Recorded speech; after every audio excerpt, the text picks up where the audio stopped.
Message দিয়েছেন আমাদের কাছে দেশের থেকে ইসলাম বলেন, আমাদের কাছে দেশের থেকে বলেন না, আমাদের কাছে দেশের থেকে সবাই বলেন, আমাদের কাছে দেশের থেকে, দলের থেকে, নেতার থেকে, নেত্রীর থেকে, পীরের থেকে, সবার থেকে।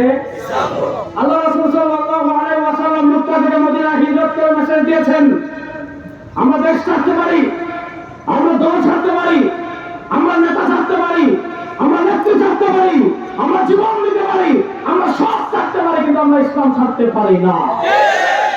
আমরা সব ছাড়তে পারি, ইসলাম ছাড়তে পারি না। আসলে আমি তো সংক্ষেপে বুঝাই। বনী ইসরাঈলের নবী ঈসাকে আল্লাহ আসমানে তুলে নিয়েছেন। ঈসা আর আমাদের নবীর মধ্যখানে দূরত্ব 570 বছরের। এই 570 বছরকে আমরা বলি মূর্খতার যুগ। ঈসা আলাইহিস সালাম এমন নবী যিনি যখন পৃথিবীতে ছিলেন তাকে কেন্দ্র করে খ্রিস্টানরা শিরকের সূচনা করেছিল। তাহলে যিনি নবী থাকা অবস্থায় তাকে কেন্দ্র করে তার উম্মাহ, তার মাকে কেন্দ্র করে তার উম্মাহ শিরকের সূচনা করেছে। তাহলে তিনি চলে যাওয়ার পর পৃথিবীতে তাদের অবস্থা কি হবে এটা আপনারা কম বেশি সকলেই বুঝে গিয়েছেন। তো আমি যে কথা বলতে চাচ্ছিলাম, ঈসা আলাইহিস সালামকে আল্লাহ তাআলা জীবিত অবস্থায় আসমানে তুলে নিলেন। আমাদের আকীদা আখিরুল জামান সংক্রান্ত, শেষ জামানা সংক্রান্ত আমাদের আকীদা অত্যন্ত গুরুত্বপূর্ণ একটা পাঠ হলো নুজুল ঈসা। ইমামুল আসাদ আল্লামা আনোয়ার শাহ কাশমিরি রাহমাতুল্লাহ আলাইহি কিতাব লিখেছেন আত-তাসরিহ বিমা তাওয়াতারা ফি নুজুলিল মাসিহ, আত-তাসরিহ বিমা তাওয়াতারা ফি নুজুলিল মাসিহ। সেখানে প্রায় 200 কাছাকাছি হাদিস এনে ইমামুল আসাদ আল্লামা আনোয়ার শাহ কাশমিরি রাহমাতুল্লাহ লিখেছেন। মুফতি আজম মুফতি মুহাম্মদ শফি রাহমাতুল্লাহ আলাইহি তিনি উর্দুতে লিখেছেন মাসিহা মাওউদ কি পাহচান। সেখানে অসংখ্য হাদিস এনেছেন। হাদিসের মুতাওয়াতির দ্বারা প্রমাণিত আখিরুজ জামান সংক্রান্ত, শেষ জামানা সংক্রান্ত আমাদের আকীদার অত্যন্ত গুরুত্বপূর্ণ একটা পাঠ হলো নুজুল ঈসা। ইহুদিদের নেতৃত্ব দেওয়ার জন্য আসবে মাসিহুদ দাজ্জাল, ইহুদিদের নেতৃত্ব দেওয়ার জন্য আসবে কানা দাজ্জাল, ইহুদিদের নেতৃত্বের বাগডোর হাতে নেওয়ার জন্য আসবে কানা দাজ্জাল।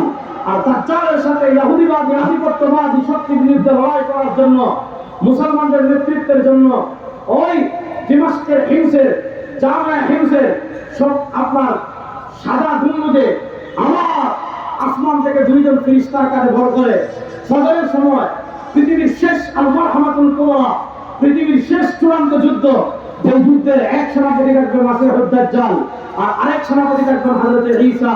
ওই মুসলমানদের চূড়ান্ত যুদ্ধে ইহুদি আধিপত্যবাদ শক্তির বিরুদ্ধে বর্তমানে ইসরায়েল দখল করে রেখেছে যেই জায়গা, ওই জায়গার নাম হলো বাবেলুত।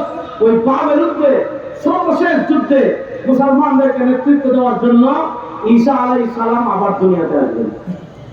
ঈসা আলাইহিস সালাম আবার দুনিয়াতে, বলেন না, ঈসা আলাইহিস সালাম আবার দুনিয়াতে। এটা আমাদের একটা আকীদার গুরুত্বপূর্ণ পাঠ। যেহেতু আমি এই বিষয়ে কথা বলবো না, আমি ওই দিকে যাচ্ছি না। আসেন, রাসূল কারীম সাল্লাল্লাহু আলাইহি ওয়াসাল্লাম 570 হিজরিতে জন্মগ্রহণ করলেন। যেই সময় আল্লাহ রাসূল সাল্লাল্লাহু আলাইহি ওয়াসাল্লাম জন্মগ্রহণ করেছেন ওই সময়টাকে আরবের রুজ্জন বলে, আইয়ামে জাহিলিয়াত তথা ইতিহাস বলে মূর্খতার যুগ। সারা দুনিয়া শিরকে ডুবেছিল, সারা দুনিয়া কুফরে ডুবেছিল, সারা দুনিয়া তাগুতে ডুবেছিল, সারা দুনিয়া গায়রুল্লাহে ডুবেছিল। এমন এক সময় সরওয়ার দু আলম সাল্লাল্লাহু আলাইহি ওয়াসাল্লাম মক্কায় মা আমেনার ঘর আলোকিত করে এসেছেন। মনোযোগ, তাওয়াজ্জুহ। রাসূল কারীম সাল্লাল্লাহু আলাইহি ওয়াসাল্লাম 40 বছর পর্যন্ত তিনি মক্কায় থাকেন। পুরা মক্কায় তার চেয়ে চরিত্রবান আর কেউ নেই, পুরা মক্কায় তার চেয়ে গ্রহণযোগ্য আর কেউ নেই, পুরা মক্কায় তার থেকে বিশ্বস্ত আর কেউ নেই, পুরা মক্কায় তার চেয়ে আমানতদার আর কেউ নেই, পুরা মক্কায় তার চরিত্রের ঢঙ্কা বাজে, পুরা মক্কায় তার আমানতদারিতার ঢঙ্কা বাজে, পুরা মক্কায় তার সৎ চরিত্রের ঢঙ্কা বাজে, পুরা মক্কায় তার আদর্শের ঢঙ্কা বাজে, পুরা মক্কা তাকে বলে আল আমিন। তিনি যা বলেন সবাই বিশ্বাস করে, তিনি ফয়সালা দিলে সবাই মেনে নেয়, তিনি সিদ্ধান্ত নিলে কেউ আপত্তি করে না। সারা দুনিয়ায়, সারা আরবে সব মানুষ একান্ত তার গুণগ্রাহী, সব মানুষ একান্ত তার ভক্ত। গারে হেরায় ওহী আসলো, রাসূল সাল্লাল্লাহু আলাইহি ওয়াসাল্লাম চুপি চুপি দাওয়াত দেওয়া শুরু করেছেন। আল্লাহ তাআলা আয়াত নাযিল করলেন, ওয়ানজির আশীরাতাকাল আকরামিন। আল্লাহ তাআলা আয়াত নাযিল করলেন ওয়ানজির আশীরাতাকাল আকরামিন। নবী এতদিন চুপি চুপি চুপি চুপি চুপি চুপি গোপনে গোপনে দাওয়াত দিয়েছেন, আর গোপন দাওয়াত চলবে না। এখন থেকে প্রকাশ্যে দাওয়াত দেওয়া শুরু করেন, এখন থেকে প্রকাশ্যে দাওয়াত দেওয়া শুরু করেন। রাসূল সাল্লাল্লাহু আলাইহি ওয়াসাল্লাম সাফা পাহাড়ে উঠলেন, সাফা মারওয়া পাহাড়ে আরবদেরকে ডাকলেন, শুধু একটা কথা বললেন, ইয়া আইয়ুহান নাস, ইয়া আইয়ুহান নাস। আমি শুনতে বলছি, ইয়া আইয়ুহান নাস কুলু লা ইলাহা ইল্লাল্লাহ তুফলিহুন। দেখেন, আল্লাহ রাসূল সাল্লাল্লাহু আলাইহি ওয়াসাল্লামকে টাকা চান নাই, আল্লাহ রাসূল সাল্লাল্লাহু আলাইহি ওয়াসাল্লামকে পয়সা চান নাই, আল্লাহ রাসূল সাল্লাল্লাহু আলাইহি ওয়াসাল্লামকে নেতৃত্ব চান নাই, আল্লাহ রাসূল সাল্লাল্লাহু আলাইহি ওয়াসাল্লামকে সুন্দরী নারী চান নাই। আল্লাহ নবী সাল্লাল্লাহু আলাইহি ওয়াসাল্লাম এটা বলেন নাই যে আমাকে প্রধানমন্ত্রী বানাও। আল্লাহ রাসূল সাল্লাল্লাহু আলাইহি ওয়াসাল্লাম এটা বলেন নাই যে আমাকে রাষ্ট্রপতি বানাও। আল্লাহ রাসূল সাল্লাল্লাহু আলাইহি ওয়াসাল্লাম এটা বলেন নাই যে তোমাদের দারুল নবুওয়াত সদস্য আমাকে বানাও। তিনি শুধু এই কথা বলেছিলেন, বলো লা ইলাহা ইল্লাল্লাহ তুফলিহুন। যদি তোমরা দুনিয়া আখিরাতে সফল কাম হতে চাও, যদি তোমরা দুনিয়া আখিরাতে সফল কাম হতে চাও, তাহলে পড়ো লা ইলাহা, বলেন না, তাহলে পড়ো লা ইলাহা ইল্লাল্লাহ। আপনি দেখেন, পুরো আরব তার বিরুদ্ধে দাঁড়িয়ে গিয়েছে। আপনি বাহ্যিক দৃষ্টিতে একটা জিনিস চিন্তা করেন, আল্লাহ কোরআনে কি বলেছেন, ওয়ামা আরসালনা মিন ক্বাবলিকা মির রাসূলিন ইল্লা নূহি ইলাইহি আন্নাহু লা ইলাহা ইল্লা আনা ফা'বুদুন। আল্লাহ দুনিয়াতে যত নবী পাঠিয়েছেন, আল্লাহ দুনিয়া তাওহীদ এবং রিসালাতের দায়িত্ব দিয়ে যত নবী এবং রাসূলকে পাঠিয়েছেন, কোন নবী এবং রাসূল দুনিয়াতে এসে প্রথমে ক্ষমতা চান নাই, অস্ত্র চান নাই, টাকাও চান নাই, পয়সাও চান নাই। সব নবী এবং রাসূল দুনিয়াতে এসে বলেছেন, বলো লা ইলাহা ইল্লাল্লাহ। আপনি নবীদের ইতিহাস দেখবেন, যে নবী তাওহীদের দাওয়াত দিয়েছেন, সেই নবীর প্রথম প্রতিপক্ষ হয়েছে রাষ্ট্র। হযরত নূহ বলেছেন, বলো লা ইলাহা ইল্লাল্লাহ, প্রতিপক্ষ হয়েছে রাষ্ট্র। হযরত ইব্রাহিম বলেছেন, বলো লা ইলাহা ইল্লাল্লাহ, প্রতিপক্ষ হয়েছে নমরুদ রাষ্ট্র। হযরত মূসা বলেছেন, বলো লা ইলাহা ইল্লাল্লাহ, প্রতিপক্ষ হয়েছে ফিরআউন রাষ্ট্র। হযরত রাসূল কারীম সাল্লাল্লাহু আলাইহি ওয়াসাল্লাম বলেছেন, বলো লা ইলাহা ইল্লাল্লাহ, প্রতিপক্ষ হয়েছে আবু জাহেল রাষ্ট্র। প্রশ্ন হলো, তিনি তো টাকাও চাইলেন না, তিনি তো পয়সাও চাইলেন না, তিনি তো নেতৃত্ব চাইলেন না, তিনি তো কিছুই চাইলেন না, তিনি শুধু বলেছেন, বলো লা ইলাহা ইল্লাল্লাহ। এই লা ইলাহা ইল্লাল্লাহ বলার কারণে পুরো রাষ্ট্রযন্ত্র কেন তার বিরুদ্ধে দাঁড়িয়ে গেল, পুরো রাষ্ট্র তার সর্বশক্তি কেন লা ইলাহা ইল্লাল্লাহর বিরুদ্ধে প্রয়োগ করলো? কারণ ফিরআউন জানে, নমরুদ জানে, আবু জাহেল জানে, পৃথিবীর সকল তাগুত জানে, পৃথিবীর সকল মুশরিক জানে, পৃথিবীর সকল বেঈমান জানে, যেখানে লা ইলাহা ইল্লাল্লাহ একটা বিজয় হয়ে যাবে, সেখানে ফিরআউন চলবে না, কারণ নেতারান চলবে না। যেখানে লা ইলাহা ইল্লাল্লাহ বিজয় হয়ে যাবে, সেখানে আইন চলবে একমাত্র কার? এখন রাতে বিয়ানি ওখানে মসজিদে বসে জিকির করো, লা ইলাহা ইল্লাল্লাহ, লা ইলাহা ইল্লাল্লাহ। আমরা জোরের সময় পিছনে দিব, আপনার এটা নামাজের ঘর জিলাপি দিব। তোমার বেটা খুব ভালো মানুষ, বুঝবা, তোমার বেটা খুব ভালো মানুষ, মাশাআল্লাহ, জোর খায় না, মিশ্র খায় না, সবসময় জমিনে থাকে আর মসজিদে জিকির করে। মসজিদে জিকির করা খুব ভালো কাজ, আমি এটাকে খারাপ বলছি না। আপনার আব্বা মারা গেছেন, কবরস্থানে দাফন করে আসছেন, দেখা গেল এখানে লোক এসে প্রত্যেকদিন ফজরের নামাজের পর আর জোহরের নামাজের পর আপনার বাপের কবরের পাশে বসে আর জিকির করে, লা ইলাহা ইল্লাল্লাহ, লা ইলাহা ইল্লাল্লাহ, লা ইলাহা ইল্লাল্লাহ।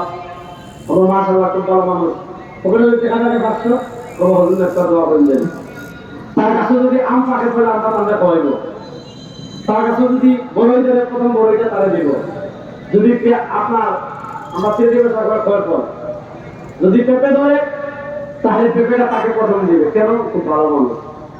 দেখেন আমাদের চিন্তাটাই গড়ে উঠে। খানকায় যদি কেউ লা ইলাহা ইল্লাল্লাহ জিকির করে, বলবো অনেক বড় পীর।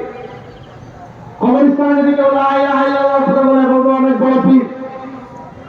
কেউ যদি সকালবেলাতে এসে লা ইলাহা ইল্লাল্লাহ জিকির মসজিদে করে, বলবো অনেক বড় পীর, হাদিয়া দেন। কিন্তু সেই লা ইলাহা ইল্লাল্লাহ আপনি রাজপথে বের হন, আপনি রাজপথে বের হয়ে বলেন বাঙালি জাতীয়তাবাদের স্লোগান চলবে না, আপনি রাজপথে বের হয়ে বলেন ধর্মনিরপেক্ষতার স্লোগান চলবে না, আপনি রাজপথে বের হয়ে বলেন গণতন্ত্রের স্লোগান চলবে না, আপনি রাজপথে বের হয়ে বলেন সমাজতন্ত্রের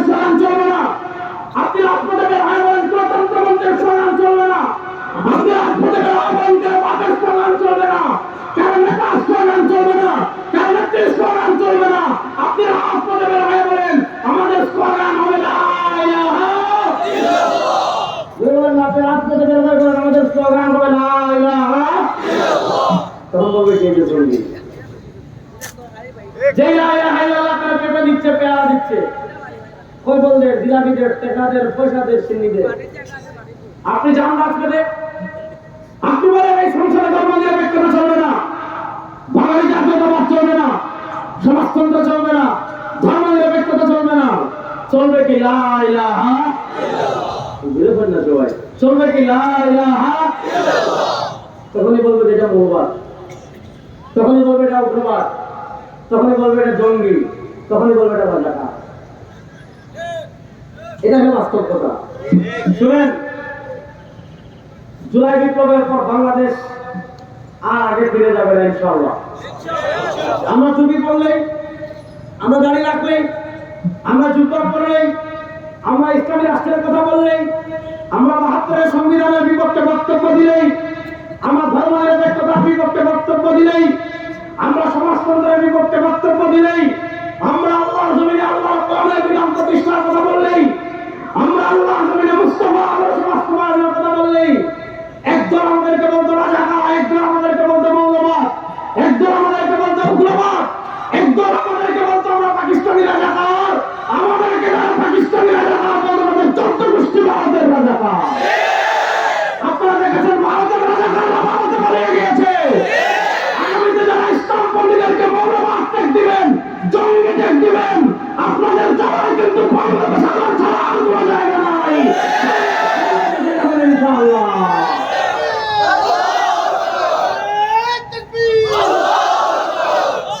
কথা বলাতে বুঝবেন। তাহলে আমার রাসূল সাল্লাল্লাহু আলাইহি ওয়াসাল্লাম মক্কাবাসীকে কি বলেছেন? বলো লা ইলাহা ইল্লাল্লাহ। মুহাম্মদ বলেন না, বলো লা ইলাহা ইল্লাল্লাহ। আরেকটু মুহাম্মদ জুড়ে বলেন না, বলো লা ইলাহা ইল্লাল্লাহ। তাহলে প্রশ্ন হলো, আবু জাহেলের মাথা টাকা হলো কেন? আমরা ছেলে বাসে এখন কিতাব বসে জানি আসমান থেকে খেলা পড়ে না, বাঘ পড়ছে, বাঘ পড়ছে যে। তাহলে প্রশ্ন, আল্লাহ রাসূল সাল্লাল্লাহু আলাইহি ওয়াসাল্লাম দরবার বলতে শুনলাম লা ইলাহা ইল্লাল্লাহ, আর কিছু বলেন নাই। তাহলে আবু জাহেলের মাথা বাস পড়লো কেন? উতবার মাথা বাস পড়লো কেন? মুসা আলাইহিস সালাম বলেছেন লা ইলাহা ইল্লাল্লাহ, ফেরাউনের মাথা বাস পড়লো কেন? ইব্রাহিম আলাইহিস সালাম বলেছেন লা ইলাহা ইল্লাল্লাহ, নমরুদের মাথা বাস পড়লো কেন? কারণ একবার যদি লা ইলাহা ইল্লাল্লাহ উল্টে যায়, তাদের মস্তক ভেঙে খান হয়ে যাবে। এজন্য বর্তমান পৃথিবীর মানুষটা আপনি লা ইলাহা ইল্লাল্লাহ নিয়ে শঙ্কায় থাকেন, তারা চায় আপনি ধর্ম নিয়ে মস্তিতে থাকেন, তারা চায় আপনি ইসলাম নিয়ে মাথায় থাকেন, তারা চায় আপনি ইসলাম নিয়ে মিলাতে থাকেন, তারা চায় আপনি ইসলাম নিয়ে উড়ুতে থাকেন, তারা চায় ইসলাম নিয়ে আপনি ঘরে থাকেন।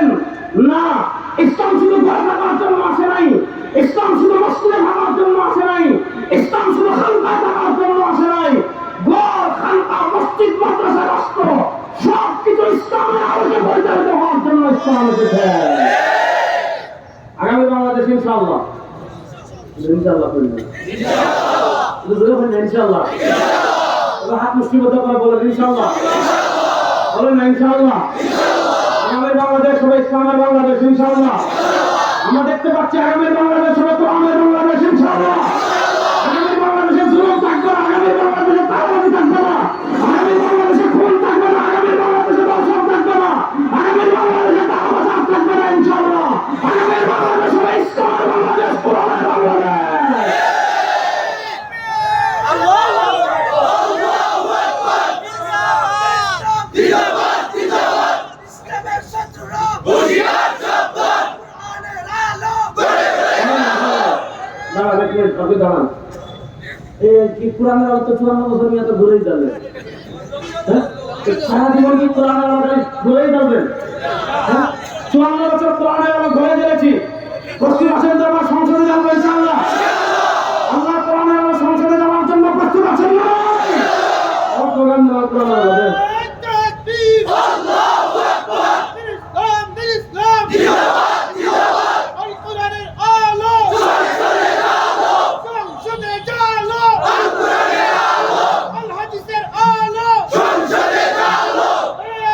তাকবীর, আল্লাহু আকবার। আমরা মাথা থেকে নলা পোয়াইছে এলাকি স্লোগান আল কোরআনের আলো ধরে ডাইরেক্ট দৌড়ায়, হ্যাঁ, এর বাইরে আর যায় না। তো সারা জীবন যারা দৌড় দেবেন নতুন না কেন? আমার সংসদে যাবো ইনশাআল্লাহ। আগে আপনারা কইতেন হুজুর আপনারা এখন না দেন, হুজুর ঐক্যবদ্ধ হয়ে যান ইনশাআল্লাহ। ইনশাআল্লাহ বলেন শুনেন, রাসূল সাল্লাল্লাহু আলাইহি ওয়াসাল্লাম যখনই বলেছেন বলো লা ইলাহা ইল্লাল্লাহ, আবু যর মাথা কাটা পড়ে গেছে, উতবার মাথা ঠান্ডা পড়ে গেছে। আমাদের দেশেও দেখবেন একদল আছে কোরআনের কথা শুনলেই, শরিয়ার কথা শুনলেই, ইসলামী আইনের কথা বললেই, ইসলামী বিচার কথার ব্যবস্থার কথা বললেই, ইসলামী অর্থনীতির কথা বললেই আবু জেহেল যখন লা ইলাহা ইল্লাল্লাহ শুনলে মাথা কাটা পড়তো। আমাদের দেশে যখন আমরা বক্তৃতায় বলি কারো বাবার আইনে চলবে না, কোরআনের আইনে বাংলাদেশ চলবে, ব্রিটিশের বিচার ব্যবস্থা চলবে না, কোরআনের বিচার ব্যবস্থা, পুঁজিবাদী অর্থনীতি চলবে না, ইসলামী অর্থনীতি চলবে, দেখবেন একদলের মাথা খারাপ হয়ে এগুলো আবু জেহেলের উত্তর শুনে এগুলো চেনার দরকার আছে না নাই? এই যুবকরা এগুলো চেনার দরকার আছে না নাই? মনোযোগ দিয়েছেন আল্লাহ রাসূল সাল্লাল্লাহু আলাইহি ওয়াসাল্লাম। আল্লাহ রাসূল সাল্লাল্লাহু আলাইহি ওয়াসাল্লাম যখন মক্কায় লা ইলাহা ইল্লাল্লাহ দাওয়াত দেওয়া শুরু করেছেন, বাতাসের মতো দাওয়াত ছড়িয়ে পড়েছে। মক্কার মানুষ ক্ষমতা, রাষ্ট্র, কূটনীতি, অর্থনীতি সব কিছু ব্যবহার করে তার মক্কাতে ইসলামকে থামিয়ে দিতে চেয়েছিল। সাহাবায়ে কেরাম রাদিয়াল্লাহু আলাইহিম আজমাইনের উপর এমন কোনো জুলুম নাই, সাহাবায়ে কেরাম রাদিয়াল্লাহু আলাইহিম আজমাইনের উপর এমন কোনো অত্যাচার নাই তারা করে নাই। তারা যত অত্যাচার করে, তারা যত জুলুম করে, তারা যত অত্যাচার করে, তারা যত জুলুম করে, তাদের জুলুমের মাত্রা যত বাড়ে, তাদের অত্যাচারের মাত্রা যত বাড়ে, তাদের জুলুমের মাত্রা যত বাড়ে, তাদের অত্যাচারের মাত্রা যত বাড়ে, সাহাবায়ে কেরামের অন্তরে ঈমানের আওয়াজ তত বাড়ে। রাসূল সাল্লাল্লাহু আলাইহি ওয়াসাল্লামের দুটো ছায়া ছিল, একটা হলো তার ঘরের ছায়া আম্মা জান খাদিজা। আল্লাহ রাসূল সাল্লাল্লাহু আলাইহি ওয়াসাল্লাম দিন নাই, রাত নাই, সকাল নাই, সন্ধ্যা নাই। আমি আপনাদেরকে একটা বর্ণনা বলি। আজকে আমরা ইসলামকে বিলাপিয়ার খিচুড়ির ভিতর সীমাবদ্ধ করে ধরেছি। আজকে ইসলামকে আমরা শুধুমাত্র ব্যক্তি জীবনের ভিতর সীমাবদ্ধ করে ফেলেছি। অথচ মক্কায় আল্লাহ রাসূল সাল্লাল্লাহু আলাইহি ওয়াসাল্লাম দুর্বল ছিলেন, ইসলাম দুর্বল ছিল। সেই সময় আল্লাহ রাসূল সাল্লাল্লাহু আলাইহি ওয়াসাল্লামের দাওয়াতের ফ্লেভার কেমন ছিল, আল্লাহ রাসূল সাল্লাল্লাহু আলাইহি ওয়াসাল্লামের দাওয়াতের ভাষা কেমন ছিল। রাসূল সাল্লাল্লাহু আলাইহি ওয়াসাল্লাম যখন মক্কায় থাকতেন, সারা দুনিয়া থেকে মানুষ মদিনায় হজ করতে আসতো। ইমাম ইবনে হিশাম রাহমাতুল্লাহ আলাইহি সিরাত ইবনে হিশামে বর্ণনা আসছেন, হজের সময় সাল্লাল্লাহু আলাইহি ওয়াসাল্লাম খবর পেয়েছেন মদিনা থেকে একটা বিশাল কাফেলা আসতেছে হজ করতে। আল্লাহ রাসূল সাল্লাল্লাহু আলাইহি ওয়াসাল্লাম যে রাস্তা দিয়ে মদিনাবাসী আসবে সেই রাস্তায় দাঁড়িয়ে আছেন। আমার নবীকে এত সুন্দর ছিলেন, আমার নবীর চেহারা মুবারক এত সুন্দর ছিল। সাহাবী হযরত আবু সাঈদ খুদরি বর্ণনা করেন, সাহাবী হযরত আবু হুরায়রা বর্ণনা করেন,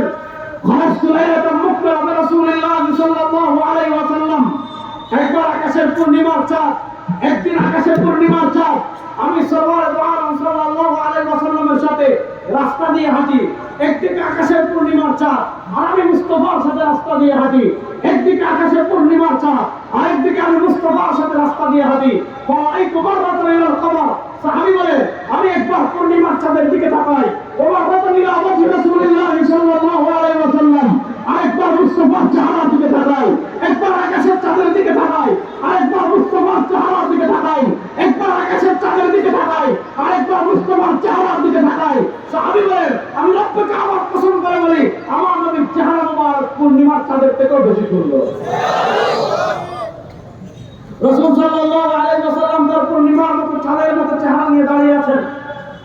মদিনার কাফেলা তার চেহারা থেকে দাঁড়িয়ে গিয়েছে। এই মহামানব, এই সুদর্শন মানুষ কেন আমাদেরকে থামালো? রাসূল সাল্লাল্লাহু আলাইহি ওয়াসাল্লাম বিসমিল্লাহির রহমানির রহিম নম্বর আয়াত, রাসূল সাল্লাল্লাহু আলাইহি ওয়াসাল্লাম দাওয়াত দেওয়া শুরু করেছেন। বর্ণনায় আসছে আল্লাহ রাসূল সাল্লাল্লাহু আলাইহি ওয়াসাল্লাম ইসলামের দাওয়াত দিচ্ছেন। আল্লাহ রাসূল সাল্লাল্লাহু আলাইহি ওয়াসাল্লামের মুখ মুবারক থেকে, আল্লাহ রাসূল সাল্লাল্লাহু আলাইহি ওয়াসাল্লামের কথা মুবারক থেকে, আল্লাহ রাসূল সাল্লাল্লাহু আলাইহি ওয়াসাল্লামের কথাগুলো এত মুবারকময়, এত বরকতময়, আল্লাহ রাসূল সাল্লাল্লাহু আলাইহি ওয়াসাল্লামের মুখ মুবারক থেকে যখন কথাগুলো বের হচ্ছিল, মনে হচ্ছিল রাসূল সাল্লাল্লাহু আলাইহি ওয়াসাল্লামের মুখ মুবারক থেকে হেদায়েত বের হয়ে মদিনাবাসীর বুক বিদীর্ণ করে ভিতরে ঢুকে যাচ্ছে। রাসূল সাল্লাল্লাহু আলাইহি ওয়াসাল্লাম যখন তার বক্তব্য শেষ করেছেন, মদিনার কাফেলা থেকে লাল দাড়িওয়ালা, মানে লাল দাড়িতে লাল খিজাব পরিধান করা এক বৃদ্ধ লোক দাঁড়িয়ে বলে, ওয়াল্লাহি লাউ কাবিলতু হাযাল ফাতা মিন কুরাইশ, ওয়াল্লাহি লাউ কাবিলতু হাযাল ফাতা মিন কুরাইশ, ওয়াল্লাহি লাউ কাবিলতু হাযাল ফাতা মিন কুরাইশ। এই মদিনাবাসী, আমি দেখতে পাচ্ছি এই আরবের তাগড়া যুবক যে আদর্শের দিকে আমাদেরকে ডেকেছে, আরবের এই তাগড়া যুবক যে ইসলামের দিকে আমাদেরকে ডেকেছে, আরবের এই তাগড়া যুবক যে আদর্শের দিকে আমাদেরকে ডেকেছে, ওয়াল্লাহি লাউ কাবিলতু হাযাল ফাতা মিন কুরাইশ, আরবের এই তাগড়া যুবকের দাওয়াত কবুল করে আমরা যদি মুসলমান হয়ে যাই, লাকান্তুল আরব, আমি দেখতে পাচ্ছি কিছুদিনের ভিতর পুরো আরব আমাদের নেতৃত্বে চলে আসবে। এটার নাম ইসলাম। আপনার ফুটবল চিনেননি? ছিলেন না দেখে আপনি একটা ফুটবল যদি হাতে নিয়ে, আপনি একটা ফুটবল হাতে নিয়ে যদি ডুব দিয়ে একদম 3-4-5 কিলোমিটার পানির নিচে চলে যাবে, আপনি একটা ফুটবল হাতে নিয়ে যদি ডুব দিয়ে 5-7-8 কিলোমিটার নিচে চলে যান, 5-7-8-10 কিলোমিটার নিচে গিয়ে যদি আপনি ফুটবলটা ছাড়েন, ফুটবলের অভ্যাস মুহূর্তের ভিতরে এটা উপরে উঠে যাবে। আমি অনেক জায়গায় বলি এটা হলো ইসলামের উদাহরণ। ইসলাম পৃথিবীতে এসেছে বিজয় হওয়ার জন্য। সারা দুনিয়ার সুপার পাওয়ার, সারা দুনিয়ার পরাশক্তি, আমেরিকা বলেন, আমেরিকা জনতাবাদ দেন, মক্কার কাফেররা চেয়েছিল, পারে নাই।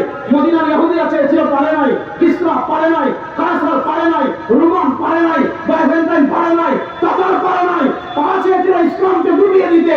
ইসলাম মুহূর্তের ভিতরে উঠে গিয়েছে।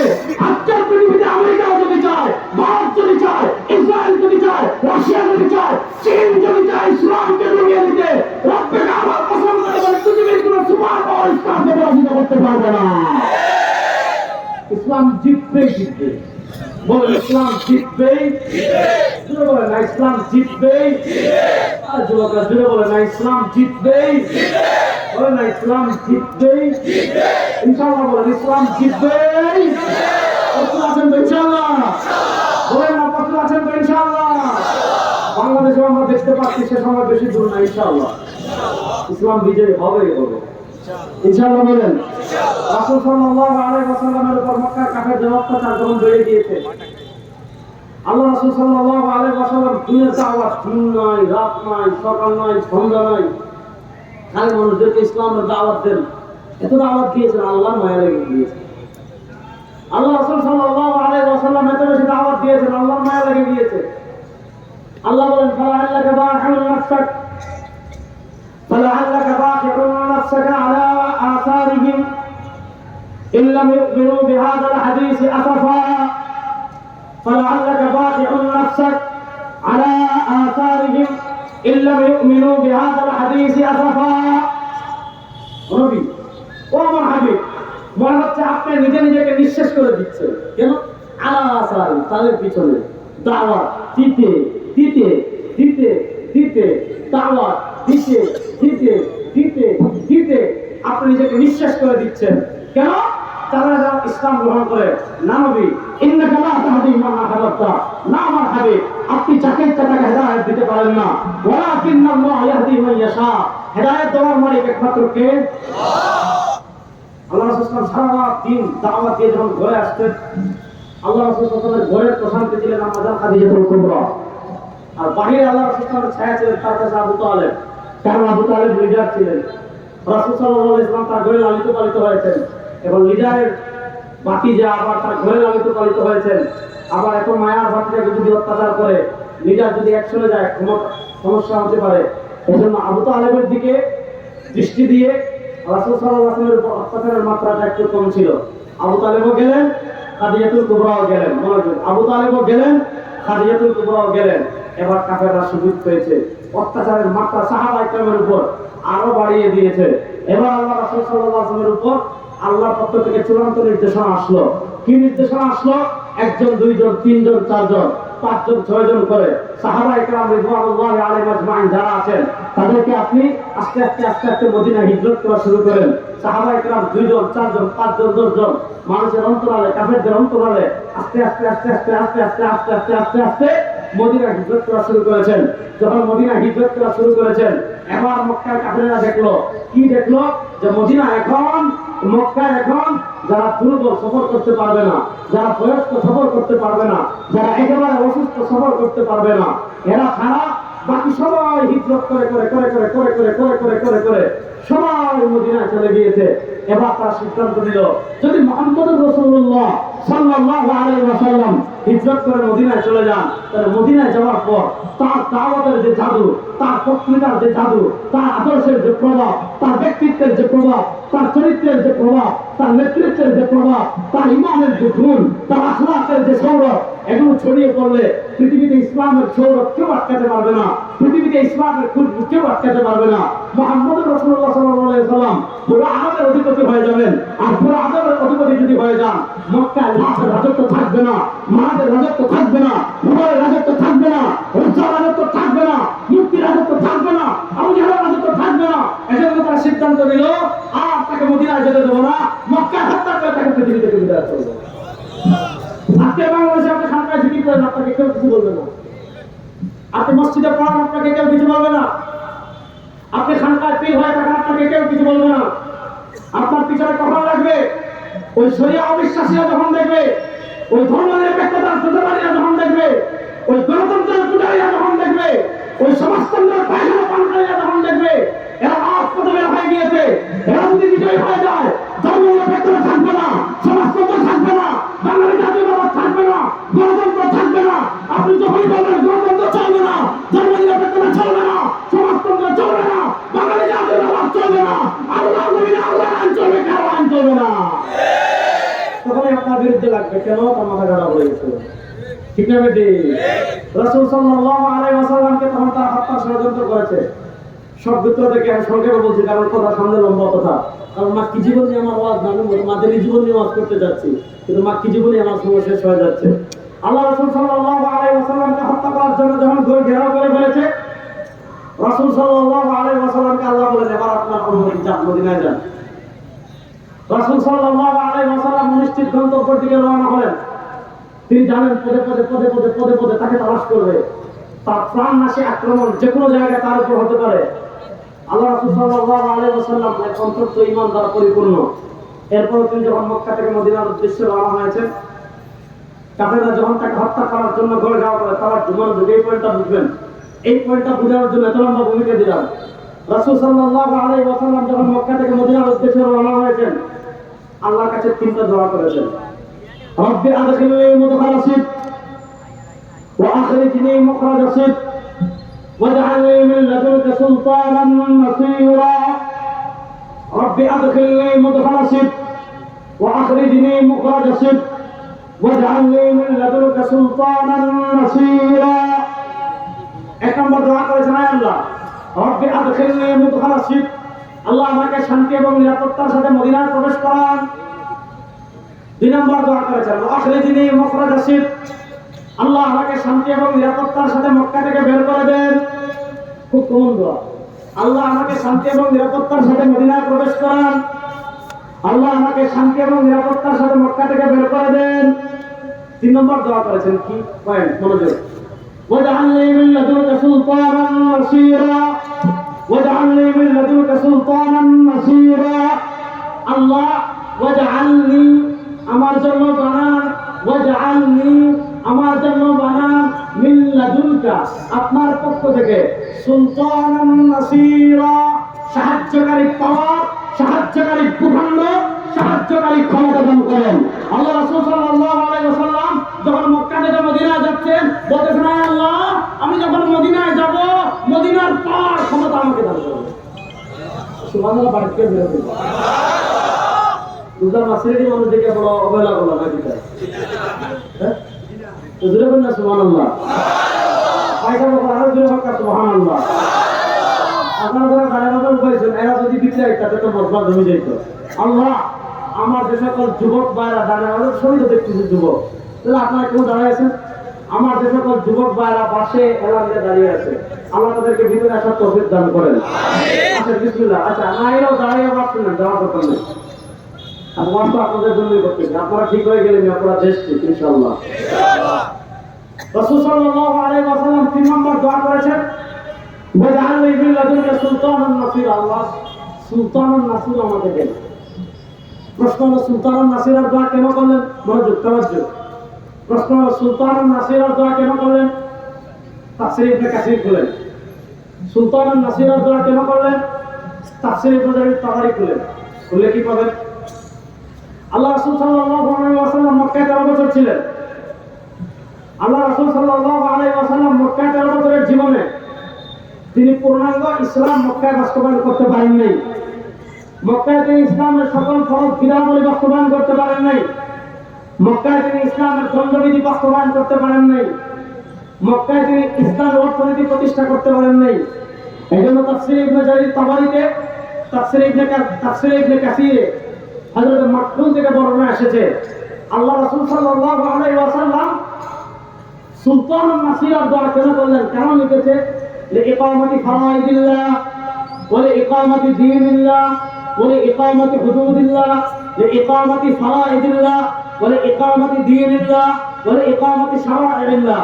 আল্লাহ রাসূল সাল্লাল্লাহু আলাইহি ওয়াসাল্লাম মক্কার 13 বছরে কেন পূর্ণাঙ্গ দিন বাস্তবায়ন করতে পারেন নাই? আল্লাহ রাসূল সাল্লাল্লাহু আলাইহি ওয়াসাল্লাম মক্কার 13 বছরে কেন ইসলামের সকল ফরজ বিধানাবলী বাস্তবায়ন করতে পারেন নাই? আল্লাহ রাসূল সাল্লাল্লাহু আলাইহি ওয়াসাল্লাম মক্কার 13 বছরে কেন ইসলামী দণ্ডবিধি প্রতিষ্ঠা করতে পারেন নাই? কারণ হলো আপনি যদি পূর্ণাঙ্গ দিন বাস্তবায়ন করতে চান, কারণ হলো আপনি যদি পূর্ণাঙ্গ শরিয়া বাস্তবায়ন করতে চান, কারণ হলো আপনি যদি ইসলামী অর্থনীতি বাস্তবায়ন করতে চান, কারণ হলো আপনি যদি ইসলামী বিচার ব্যবস্থা বাস্তবায়ন করতে চান, আপনাকে শুধু মাদ্রাসায় থাকতে হবে না, আপনাকে শুধু খানকায় থাকতে হবে না, আপনাকে শুধু মসজিদে থাকতে হবে না। আপনি যদি পূর্ণাঙ্গ দিন বাস্তবায়ন করতে চান, পূর্ণাঙ্গ শরিয়া বাস্তবায়ন করতে চান, ইসলামী দণ্ডবিধি বাস্তবায়ন করতে চান, ইসলামী অর্থনীতি বাস্তবায়ন করতে চান, আপনাকে সংসদেও শক্তিশালী হতে হবে। আপনি পাওয়ারের জায়গায় যাওয়া লাগবে, পাওয়ারের জায়গায় ক্ষমতায় না গেলে পূর্ণাঙ্গ দিন বাস্তবায়ন করতে পারবেন না। এই জন্য আল্লাহ রাসূল সাল্লাল্লাহু আলাইহি ওয়াসাল্লাম 3 নম্বর দোয়া করেছেন সুলতানান নাসিরা।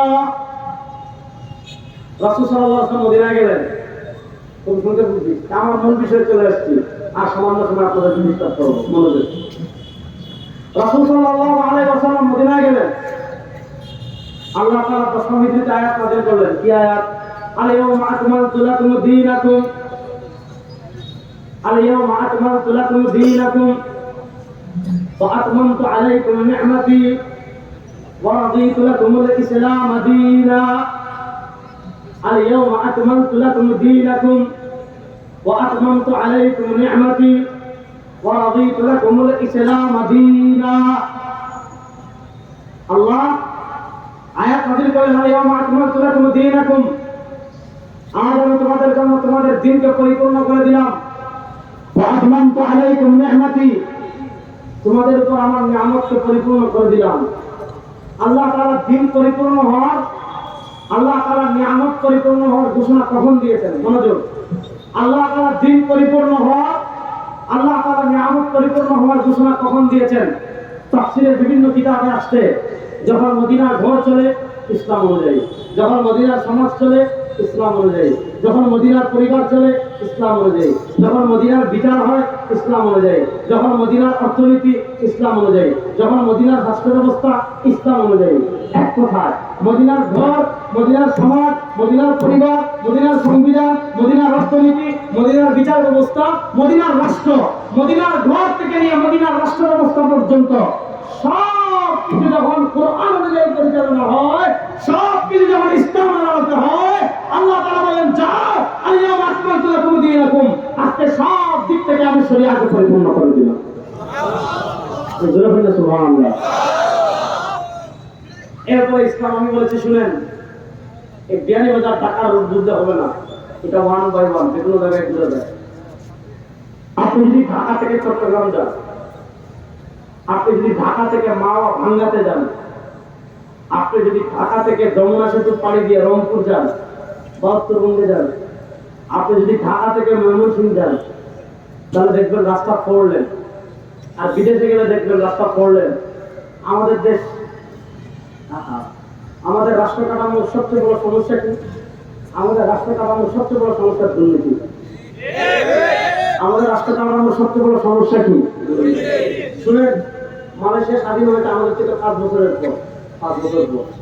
আজকে বাংলাদেশের হাজার হাজার যুবক মালয়েশিয়ায় চাকরি করতে যায়। 1978 সালে চীনে দুর্ভিক্ষ হয়েছিল, সারা দুনিয়ার কাছে এরা খাবার চাইছে, আশ্রয় চাইছে, পয়সা চাইছে, চাকর চাইছে, ত্রাণ চাইছে। আমাদের পরে যারা ত্রাণ চাইছে, আজকে সারা পৃথিবী তারা নিয়ন্ত্রণ করে। প্রশ্ন হলো আমাদের ভাগ্য পরিবর্তন কেন হয় না? কারণ আমাদের দেশে রাষ্ট্র টাকা দিচ্ছে রাস্তা পিচ করার জন্য, বুঝলেন? রাষ্ট্র টাকা দিচ্ছে রাস্তা পিচ করে, যেহেতু পানি আসছে ক্ষয়ক্ষতি করবো, বন্যা হয়, রাষ্ট্র কইছে বড় বাজেট আপনি রড দিয়া আর সিটি জ্বালাই দিয়া রাস্তা করবা। বাংলাদেশ দেখা যায় রোড টাকা খাই যায়, এখন রাস্তা করতে হইব, তখন রোডের মধ্যে বাস দেয়। এগুলো আমাদের দেশে আছে না নাই? আপনি চিন্তা করেন, রড খেয়ে ফেলে, পাথর খেয়ে ফেলে, বালু খেয়ে ফেলে, হ্যাঁ, তেল খেয়ে ফেলে, গম খেয়ে ফেলে। এই বাংলাদেশ রাষ্ট্রের সবচেয়ে বড় সমস্যা দুর্নীতি। আপনি 4 বছরের জন্য বাংলাদেশের দুর্নীতি বন্ধ করেন, দেখবেন বাংলাদেশ সিঙ্গাপুর হতে সময় লাগবে না, বাংলাদেশ মালয়েশিয়া হতে সময় লাগবে না। সমস্যা কি? দুর্নীতি। এই দুর্নীতিবাদদেরকে লাল কার্ড দেখাবেন, প্রস্তুত আছেন তো ইনশাআল্লাহ? এই চোরদেরকে লাল কার্ড দেখাবেন, প্রস্তুত আছেন তো ইনশাআল্লাহ? আমি গতকাল চট্টগ্রামে বলেছি, ইসলাম যদি কখনো বাংলাদেশের রাষ্ট্র ক্ষমতায় আসে, যারা দুর্নীতি করবে হাত পা বাইন্দা বঙ্গোপসাগরে বসাই দিব ইনশাআল্লাহ। বলেন আপনারা ডরাই আনন্দ, আমরা দুনিয়াতে কারো ডরাই আল্লাহ ছাড়া। বলেন না ইনশাআল্লাহ? আপনারা দাঁড়াই আছেন, তারা বলেন ইনশাআল্লাহ। প্রস্তুত আছেন তো ইনশাআল্লাহ? মদিনা থেকে ইসলামের একটা ভিন্ন পত্র শুরু হয়েছে। সেটা কি? মদিনা থেকে নিয়ে 1924 সাল পর্যন্ত পৃথিবীতে মুসলমানদের একটা কেন্দ্রীয় শক্তি ছিল, যে শক্তির নাম হলো খিলাফত। বলেন, যে শক্তির নাম হলো? 1924 সালে খিলাফতের পতন হলো। যদিও খিলাফতের পতনের আগে কয়েকশো বছর খিলাফত দুর্বল হয়ে গিয়েছিল, কিন্তু নামে মাত্র হলেও উসমানী খিলাফত পৃথিবীতে ছিল। শুনেন, আমাদের দুশ্মন 2 প্রকারের। আমাদের দুশ্মন কয় প্রকারের? এক প্রকারের দুশ্মন হলো এগুলো সিরিজের আমাদের দুশ্মন, এগুলো সিরিজ, এগুলো আমরা দুশ্মন। আচ্ছা, আপনারা কথা চাই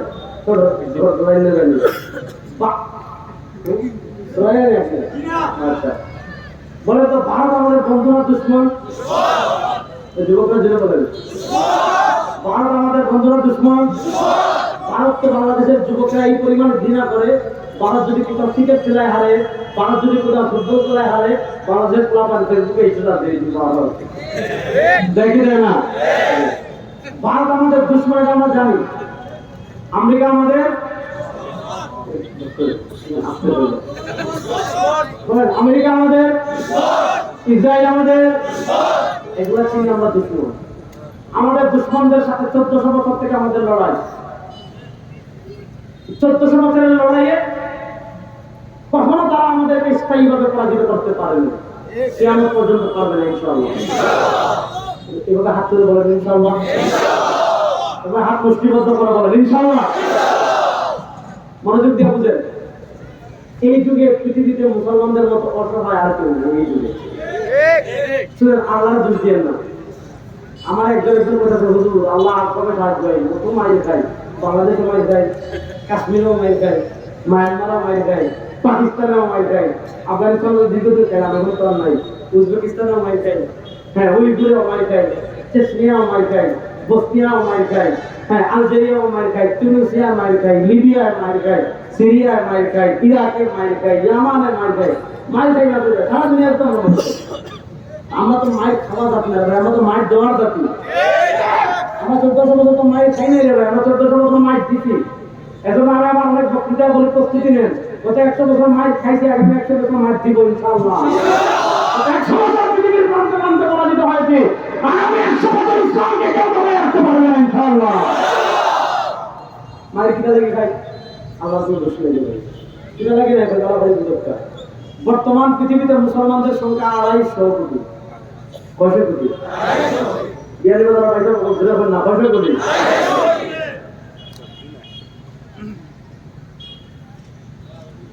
মুসলমানদের কান্ট্রি রাষ্ট্র আছে 57টা। এই 57টা রাষ্ট্রের মুসলমান 250 কোটি। 250 কোটি 57 রাষ্ট্রে না, সব রাষ্ট্র মিলে নেয় 250 কোটি মুসলিম, 57টা রাষ্ট্র, 57 জন রাষ্ট্রপ্রধান, 57টা সেনাবাহিনী, 57 জন সেনাপ্রধান।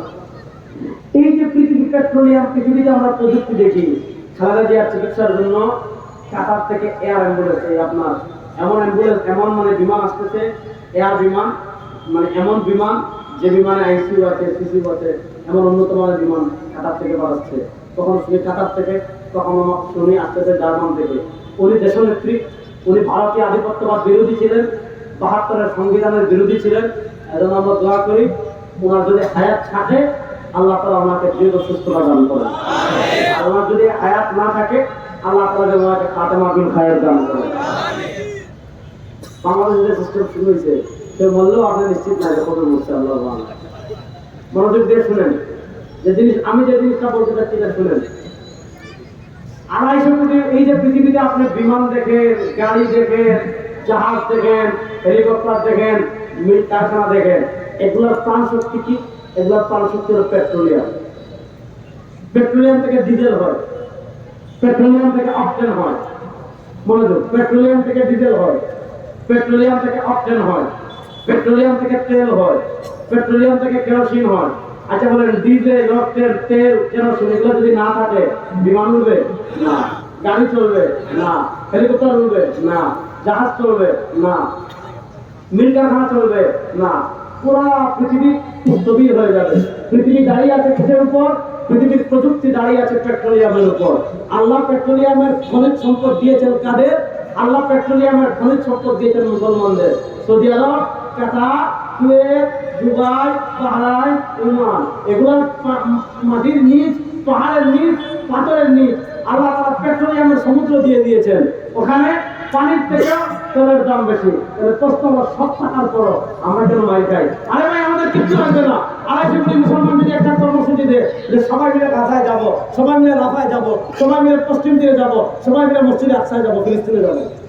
২৫০ কোটি মুসলিম যদি বলে আমরা একবার যাবো রাফায়, একবার যাবো বাইতুল মাকদিস, একজন যাবো গাজায়, একজন যাবো রাফায়, যে ২৫০ কোটি মুসলিম একসাথে এই জায়গা থেকে পেশাব করবে। ২০২২ আমরা সিলেট বললাম ছিল বেনি ধরতে ছিল আমার খানা খেতার লেভেল আর বলেছি বেনি বেলার ছিল কুশিয়ারা পানাটি পানি ছিল ৫ দেখা সিলেটের বন্যা কিছুই না রে ভাই। গত বছর ফেনি আমার নিজের চোখে দেখা। আমি তো একবার বিসমিল্লাহ ভাই আল্লাহ ভালো হয়ে গেছিলাম। মানে এই পরিমাণ আমরা সিলেটি ভাষা করে গুলা আর শুদ্ধ ভাষা করে স্রোত, মানে এই পরিমাণ আমরা তো অন্যরকম ভাই ছোটবেলা সুন্দর নদী সাঁতার দিয়ে এই পার থেকে ওই পারে দেওয়া যায়। নদীর পাড়ে ফুটবল খেলতাম, তারপর ফুটবল খেলার পর নদীর দূষণ যান সাঁতার খেলে ওই পার থেকে এইবার হইতলা ফেলাম আমরা, বুঝেন নাই। তারপরে এমন স্রোত আমি মনে করছি আল্লাহ আমার আর বাঁচাই দিতে। গতবার ফেনীর ভয়াবহ বন্যা, কত মেট্রো তা যদি না দেখেন এটা বিশ্বাস করতে পারবেন না। তো ২৫০ কোটি মুসলমান যদি ফিলিস্তিনে গিয়ে একসাথে পোশাক করে, গত বছর ফেনীতে যেরকম বন্যা হয়েছে, এর আগের বছর সিলেট যেরকম বন্যা হয়েছে, ইসরায়েলে তার থেকে বড় বন্যা হয়ে যাবে। প্রশ্ন হলে আমরা যাদেরকে পেশাবে বাঁচিয়ে দেওয়ার কথা, তারা আমাদেরকে কেন রক্ত বাঁচিয়ে দেয়? আমরা তুতো মারলে যেখানে সমুদ্র হয়ে যাওয়ার কথা, তারা কেন আমাদেরকে রক্ত বাঁচিয়ে দেয়? কারণ একটাই, আমরা পৃথিবীতে ২৫০ কোটি আছি ঠিক, আমরা পৃথিবীতে সাধারণ আমাদের রাষ্ট্র আছে ঠিক, কিন্তু এই ২৫০ কোটি মুসলমানদেরকে নেতৃত্ব দেওয়ার জন্য, এই সাধারণ রাষ্ট্রের মুসলমানদেরকে পরিচালনা করার জন্য অধিকাংশ মুসলমান রাষ্ট্রের ক্ষমতার চেয়ারে যাদেরকে বসিয়েছি সবগুলো ইহুদি খ্রিস্টানদের পরাজয় গুলা।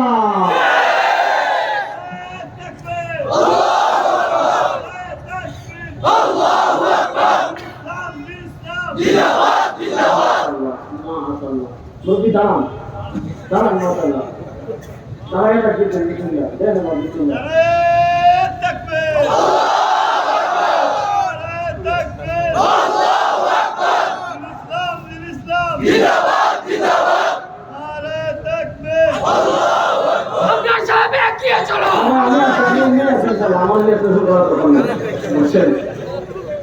আমি যে জিনিসটা বলতে চাচ্ছি ভালো করে বুঝেন,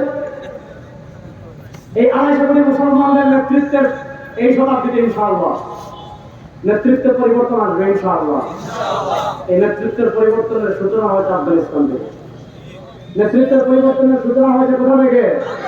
আফগানিস্তান থেকে বাতাস গিয়েছে সিরিয়ায়, সিরিয়া থেকে বাতাস গিয়েছে আফ্রিকায়, আফ্রিকা থেকে বাতাস আসবে ইয়ামনে, ইয়ামন থেকে বাতাস আসবে তুর্কিস্তানে, তুর্কিস্তান থেকে বাতাস বেশি দিন নাই বাংলাদেশে আসবে ইনশাআল্লাহ। বাংলাদেশে এই বাতাস লাগুক, দুর্নীতিবাদ, টেম্পুবাদ, দখলদার, চাঁদাবাদ, সন্ত্রাস, ভারতের দালাল আমেরিকার তলায় বঙ্গোপসাগরে বসে গিয়ে যারা ইসলাম ও দেশের পক্ষে আছে তারা রাষ্ট্রের ক্ষমতার চেয়ারে বসে এই জাতির সাথে আপনারা একমত আছেন না ভাই? ইনশাআল্লাহ বলেন। শুনেন, এই ইসলামের দুশ্মনরা দেখছে রাজু ভাই আসছে, মানে সিগন্যাল আমি শেষ করতে হবে, কিন্তু আমার আরো কিছু কথা বাকি আছে। এই কথা শেষ না করে আমি মাইক থাকতেছি না ইনশাআল্লাহ। শুনেন, ইসলামের দুশ্মনরা দেখছে এদেরকে তো পারা যাবে না রে ভাই, এরা এমন একটা জাতি। মুসলমান কেমন জাতি জানেন? আমি একটা গল্প বলতে বলবেন। ফিলিস্তিন আমাদের আবেগ না? ফিলিস্তিনের প্রতি আমাদের ভালোবাসা আছে না নাই? আমরা রমাদান পর ঢাকায় মার্চ করে ঘাটা করেছিলাম। বাংলাদেশের ইতিহাসের সরকারের সবচেয়ে বেশি লোক হয়েছিল ওখানে। ওই মার্চ করে ঘাটায় দেখি হিন্দুরাও আছে, খ্রিস্টানরাও আছে, তারাও স্লোগান দেয় ফ্রি ফ্রি প্যালেস্টাইন। বোঝা গেল ফিলিস্তিনের ভালোবাসা আমাদের অন্তরে আছে না নাই? যদি বলেন আপনার অন্তরে ফিলিস্তিনের ভালোবাসা নাই, আপনি একদম টাটকা মুনাফিক, কোনো সন্দেহ নেই।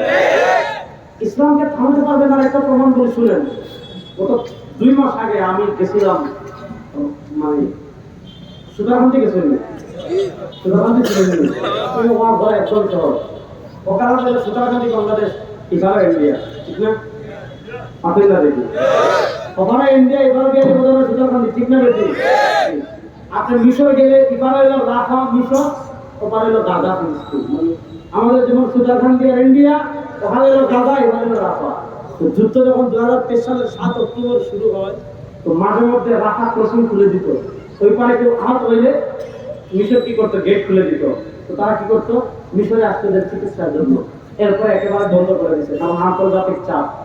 এরপর দেখা যাচ্ছে তো আমরা গেলাম, দেখি যারা ফিলিস্তিনে আহত হয়েছে তাদেরকে দেখে আসি। আমি বলতেছি আমার গায়ের প্রথম দাঁড়িয়ে যাচ্ছে এগুলি। আমরা গেলাম কায়রো থেকে 500 কিলোমিটার দূরে, একটা নিভৃত গ্রাম, একেবারে সুনসান নীরব। আমাদের বাংলাদেশের গ্রামের মতো একটা বাড়ি আছে, ওখানে যারা আহত হয়েছে তারা থাকে। আমি সংক্ষেপে বলছি। আমরা প্রথমে ঘুরে গেলাম, আমাদের বাংলাদেশের মানুষ কেউ বাড়ছি, কেউ লম্বা, কেউ নাক মুখটা, কেউ দাঁত ছোটবেলায় দেখা হয়ে গেছে, একটা অবার দেখা, কেউ তোমার আমার শুরু দিয়ে গেছে, কেউ মুখ দেখা, মানে দেখতে পাবো আমরা তো সৃষ্টি করতে পারবো অত সুন্দর না। এমনি বাকি মানুষ এবার হইলাম এক এক গুণের মাশাআল্লাহ ফরমা এক এক কালার। কিন্তু ফিলিস্তিনের মানুষ যদি আপনি দেখেন, এরা এত সুন্দর, মনে হবে আল্লাহ ডাইরেক্ট আসমান থেকে দেখে, মানে দেশ থেকে আল্লাহ দেখে দুনিয়াতে পাঠাইছে, এত সুন্দর মানুষ। আমরা প্রথমে বাসায় গেলাম, যে ফিলিস্তিনের এক টাকা যুবক পেলাম ভাই, বিশ্বাস করে বয়স হবে 28-29 বছর, দেখলে মনে হবে আল্লাহ এদেরকে ডাইরেক্ট মানে দেশ থেকে পাঠিয়েছে, এত সুন্দর। কিন্তু দেখার পর দেখলাম যে হাতও নাই এর কাটা, 2 পায়ে গেলে কাটা, সে হাত থেকে মনে হচ্ছে নূর করতেছে, নূর করতেছে। আমরা জিজ্ঞেস করলাম ভাই তোমার এই অবস্থা কেন? মৌলানা মাহফুজুল হক সাহেব, আল্লামা মাহমুদুল হক সাহেবের বড় ভাই, উনি, আমি আরো অনেকে ছিলাম, আমাদের সাবজেক্ট টেরিটরি সোসাইটিতে আমরা গিয়েছিলাম। বলো ভাই আমি তো যুদ্ধ করতে গেছি, ইসরায়েল ড্রোন দিয়ে বোমা মারছে, ড্রোন দিয়ে বোমা মারছে। কেউ যদি বোমা মারে, মনে করেন ওই মুকা মসজিদের বোমা মারছে, বোমার যদি পাওয়ার থাকে স্পিনটার এখানে আসবে, আপনার হাতে লাগবে, পায়ে লাগবে, জন্য লাগবে, এটা আছে। তো বল মারছে দূরে, স্পিনটার হয়তো কাছেই ছিল, স্পিনটার হাইটা আছে, পায়ে লাগছে। ডাক্তার বলছে 2 ছিল, হয়তো দুনিয়া থেকে বিদায় নিবা, আর দুনিয়া যদি বাঁচতে চান তাহলে স্পিনটা লাগছে এখানে, এখানে এখানে কেটে ফেলতে হবে, এখানে কেটে ফেলতে হবে। সে বলছে আমার কাটার দরকার নেই, আমি চলে যাই আল্লাহ কাছে। কিন্তু পরিবার মানে নাই, তার 2 হাত কাটা, 2 পা কাটা, 2 হাত এখানে নাই, 2 পা এখানে নাই। কিন্তু একটা ছোট্ট মানে হুইল চেয়ারে বসে আছে, সে হারাটাকে মনে হচ্ছে নূর করতেছে। আমাদের খুব দরদ আসলো, তাহলে আমরা দোয়া করলাম, খুব কান্নাকাটি করলাম। সে দোয়ার পর আমাদেরকে বলতেছে, তার ইমানের আওয়াজ বোঝাচ্ছে মিয়া, সে আমাদেরকে বলতেছে সানা ধামো মা তুমি ফেলাচ্ছা, হে বাংলাদেশি মুসলমান, হে আমার বাংলাদেশি ভাইরা, এত চিন্তা করিস না, এত কান্নাকাটি করিস না, তোরা ধৈর্য ধর, কিছুদিনের ভিতর তোদেরকে নিয়ে আমি বাইতুল মাকদিস যাবো, ওয়ানুসাল্লি ফিল আকসা ওয়ালাকুম ইনশাআল্লাহ, তোমাদের সাথে বাইতুল মাকদিস বিজয় করে একসাথে সেখানে নামাজ পড়বো। আমাদের ইমানের পাওয়ার, আমাদের হাত যাবে, পা যাবে, শরীর যাবে, ইসলাম থেকে আমাদেরকে কেউ সরাতে পারবে না ইনশাআল্লাহ। তো এরা দেখছে এই জাতির এইভাবে সরানো যাবে না, তখন সেটা হচ্ছে ভ্যাকসিন দিলে, ভ্যাকসিন আপনার কিতাব থেকে আমি বলবো শেষ করবো। এটা নাম হলো সেকুলারিজম, ধর্ম নিরপেক্ষতা। আমাদের দেশে দেখবেন আমরা যখন বলি সংবিধান, গণতন্ত্র, ধর্ম নিরপেক্ষতা, সমাজতন্ত্র, বাঙালি জাতীয়তাবাদ চলবে না, আল্লাহ কোরআনের বিধান মানতে হবে, তখন বলবে হুজুর, বলে কি অজিত পক্ষে একজন বলছে রেজাউল করিম আপনার সাহেব ধর্ম নিয়ে ভালো বলছেন, রেজাল্ট করে মা বসে আমার ভালো লাগে খেয়ে পড়ে জানেন কি তার ফেলে যদি বোম মারেন তাও আসলে হাতে হাতে দৌড়ে করতে পারতো না। আমাদের দেখবেন আমি আপনাদের উপর ওয়াজ করে জমির নিচে ওয়াজ করেন আমার খাসি দিব মুরগি দিব, হ্যাঁ আপনাদের খিচুড়ি দিব, জিলাপি দিব, এরপরে আপনাদের ফল দিব, খারল দিব, আম দিব, লেসু দিব, সবটা দিব। কিন্তু আপনি যখন আসমানের নিচে, আপনি আসমানের উপর জমিনের নিচে থাকবেন আর জমিনের উপর জন্ম নিরপেক্ষতা বেঁচে যাবে, তাগুতের আইনে বেঁচে যাবে, জুলমে বেঁচে যাবে, অন্যায় বেঁচে যাবে, খুনে বেঁচে যাবে, গুণে বেঁচে যাবে, দর্শনে বেঁচে যাবে। এইগুলো দেখে কোনো মুসলমান কখনো চুপ থাকতে পারে না।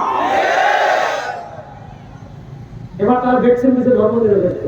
আপনি যখনই বলবেন রাষ্ট্রে ইসলাম, বলবে হুজুর আমি ধর্ম নিরপেক্ষ, ঠিক আছে। খবরে প্রশ্ন করবে তিনটা, মার রব যুগ, তারপরে যা বলেন না মামা। খবরে ফিরিস্তারা জিজ্ঞাসা করবে আমার দিন, দিন কি? বলেন যে ফিরিস্তা আমি তো ধর্ম নিরপেক্ষ। ওখানে কই না দিন আর ইসলাম।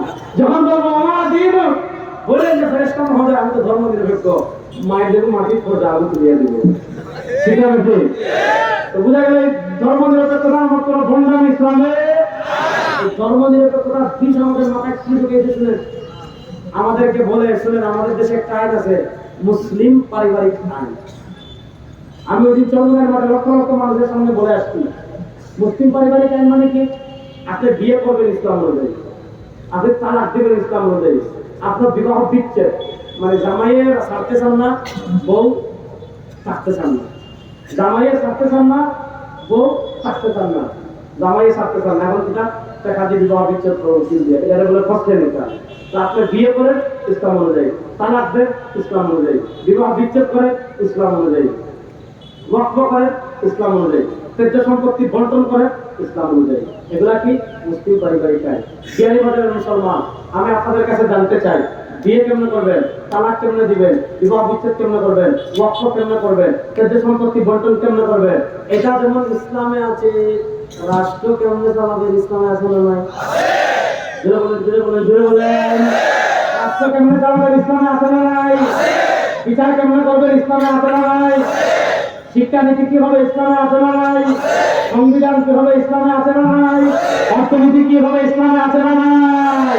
এখানে আমাদেরকে ইনজেকশনটা দিছে, বলে বিচার, বলে বিয়েতে ইসলাম, তালাকে ইসলাম, ত্যায্য সম্পত্তি বন্টনে ইসলাম, ওয়াকফে ইসলাম, রাষ্ট্র পরিচালনায় গণতন্ত্র, বিচার ব্যবস্থায় ব্রিটিশ, অর্থনীতিতে পুঁজিবাদ, শিক্ষা ব্যবস্থায় ব্রিটিশ।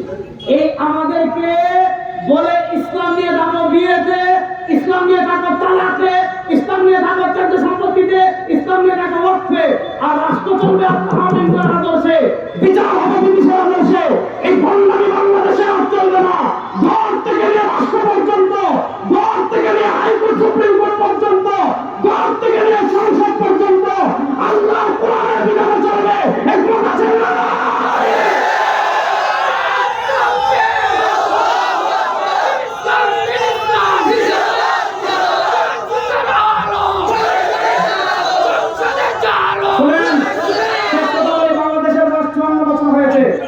ব্রিটিশের আইন 54 বছর দেখেছেন, 57 গণতন্ত্র 54 বছর দেখেছেন। এই 54 বছরের গণতন্ত্র ব্রিটিশের বিচার ব্যবস্থা খুন বন্ধ করতে পারে নাই, ধর্ষণ বন্ধ করতে পারে নাই, ইফতিজিং বন্ধ করতে পারে নাই, সন্ত্রাসী বন্ধ করতে পারে নাই, টাকা পয়সা বন্ধ করতে পারে নাই, জালাবাজি বন্ধ করতে পারে নাই। যে ব্রিটিশের আইন 54 বছর ব্যর্থ হয়েছে, ওই ব্রিটিশের আইনকে পুরো বাংলায় বসিয়ে দিয়ে আগামী বাংলাদেশ আল্লাহর কোরআনের বাংলাদেশ, ইসলামের বাংলাদেশ, মুস্তফা আহমদের বাংলাদেশ।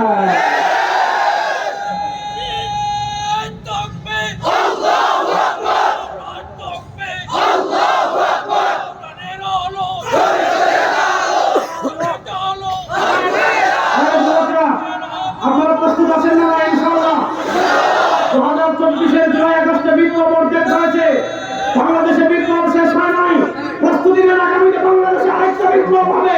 সেই বিপ্লব হবে খিলাফতের বিপ্লব, সেই বিপ্লব হবে কোরআনকে বিজয়ের বিপ্লব, সেই বিপ্লব হবে ইসলামকে বিজয়ের বিপ্লব ইনশাআল্লাহ। আল্লাহ সেই বিপ্লবের শরীক মাত্র আমাদের সবাইকে দান করেন ইনশাআল্লাহ।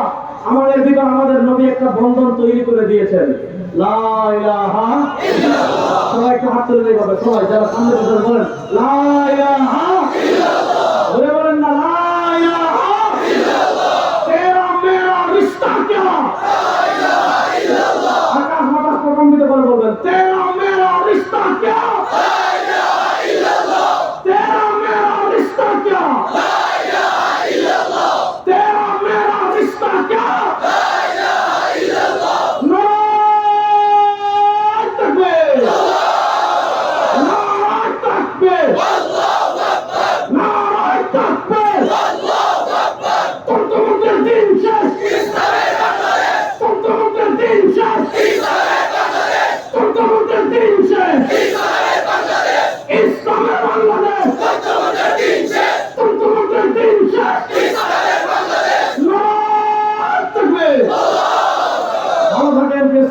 আবার দেখা হবে ইনশাআল্লাহ। আসসালামু আলাইকুম।